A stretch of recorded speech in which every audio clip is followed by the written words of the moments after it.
ছাপিয়ে দিচ্ছে না, কাজে মূল্যস্ফীতি হবে না। সম্পর্ক প্রশ্ন করার জন্য জনাব আখতার হোসেন আহ্বান জানাচ্ছি।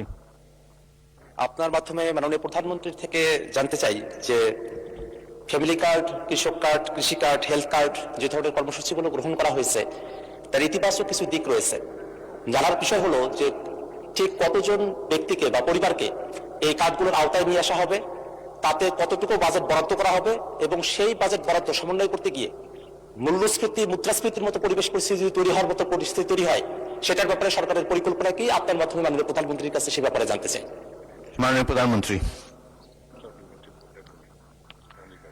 ধন্যবাদ মাননীয় সংসদ সদস্য। আপনি যে প্রশ্নটি করেছেন যে কতজন মানুষের কাছে আমরা পৌঁছে দেবো, তাই তো, এবং মূল্যস্ফীতি হবে কিনা, বাজেট কত, স্বাভাবিকভাবে বাজেট কত এটি আমরা আপনাদেরকে এখনই বলছি না।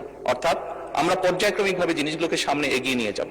আমাদের এক একটি কৃষক কার্ড এবং এক একটি ফ্যামিলি কার্ডে আমরা রেখেছি কৃষক কার্ড যারা পাবেন সেই সকল কৃষক 2,500 টাকা পাবেন বছরে, এবং ফ্যামিলি কার্ডে যারা পাবেন তারা সে সকল নারী প্রতি মাসে 2,500 টাকা পাবেন। আমরা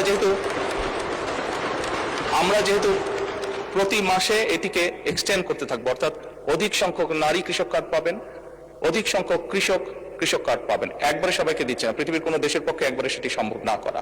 সেই জন্য প্রতি বছরই আমরা বাজেটের স্যাংশন বাড়াবো, প্রতি বছরই বাজেটে আমরা টাকা অ্যালোকেট করবো, এভাবে পর্যায়ক্রমিকভাবে ধীরে ধীরে আমরা এগোবো। এবং অবশ্যই বাজেটের প্রাধান্য পাবে। এবং আপনি যেটা বলেছেন মূল্যস্ফীতি হবে কিনা, আমরা তো টাকা ছাপিয়ে দিচ্ছি না, আমরা যেহেতু টাকা ছাপিয়ে দিচ্ছি না, কাজে মূল্যস্ফীতি হবে না।